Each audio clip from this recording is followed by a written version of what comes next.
वचन, प्यारा वचन, यीशु मसीह का प्यारा वचन, पाँव को दीप को राह को रोशन, ये है मसीह का प्यारा वचन, ये है वचन, प्यारा वचन, यीशु मसीह का प्यारा। परमेश्वर के धन्य नाम की महिमा हो। प्रभात मनन के सत्र 1743 में आप सभी का बहुत ही प्रेम के साथ स्वागत करता हूं। आइए आज का मनन के लिए हम पढ़ते हैं फिलमोन अध्याय 11 पद 18 एवं 19।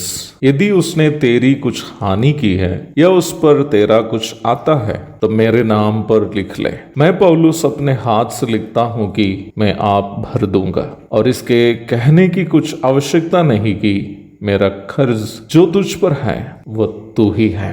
हम कल ये मनन किए थे कि बाइबल में बताया गया परमेश्वर के द्वारा दिखाया गया प्रेम ऐसा प्रेम है जिसे दूसरों के साथ बांटने के लिए कीमत चुकानी पड़ती है। परमेश्वर ने जब मनुष्य से प्रेम किया तो उनको बहुत बड़ी कीमत चुकानी पड़ी। वो कीमत उनका एकलौता पुत्र ही था। यहाँ प्रेरित पौलुस जो नमूना दिखा रहा है वह वही नमूना ही है जो परमेश्वर ने यीशु मसीह के द्वारा संसार को दिखाया है। जेल में सुसमाचार सुनाने के द्वारा जिस ओनेसिमुस को पौलुस ने विश्वास में लाया था, उसको उस फिलमोन के साथ जिसे धोखा देकर ओनेसिमुस भाग गया था, मेल मिलाप करते समय पौलुस केवल बातचीत के माध्यम से वो काम नहीं कर रहा है, बल्कि उसके लिए स्वयं खर्च करने के लिए भी वो तैयार है। इसलिए वो कहता है, मैं पौलुस अपने हाथ से लिखता हूं, यदि उसने तेरी कुछ हानि की है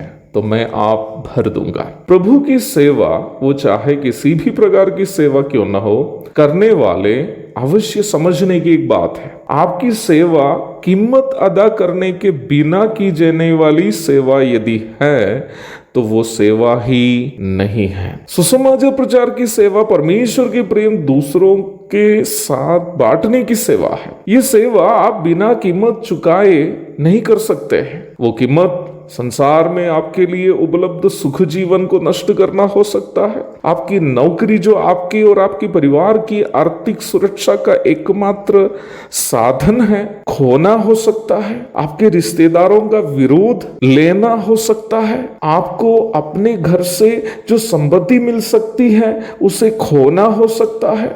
आपको मिलने वाली एक अच्छा जीवन साथी को खोना हो सकता है। विख्यात सुसमाचार प्रचारक जॉर्ज मुलर पादरी बनने के लिए सेमिनारी में पढ़ते समय उद्धार पाया था। प्रभु के बुलाहट मिलने के कारण वो एक सुसमाचार प्रचारक बनने का निर्णय लिया, जिसके परिणाम स्वरूप जिस महिला से उसकी शादी होनी थी उस महिला को उन्हें खोना पड़ा, क्योंकि वह महिला एक सुसमाचार प्रचारक को अपने पति के रूप में स्वीकार करने के लिए तैयार नहीं थी। भारत में सेवा हेतु आने के कारण विख्यात मिशनरी विलियम कैरी की प्रथम पत्नी मानसिक रोगी बन गई। इक्वाडोर के आउका गोत्रवासियों को जीतने के लिए अमेरिका के सुख जीवन को त्याग कर गए हुए मसीही मिशनरी जिम एलियट सन 1956 जनवरी 8 तारीख को आउका गोत्रवासियों के जहरीले तीर से अन्य 4 साथियों के संग शहीद हो जाने पर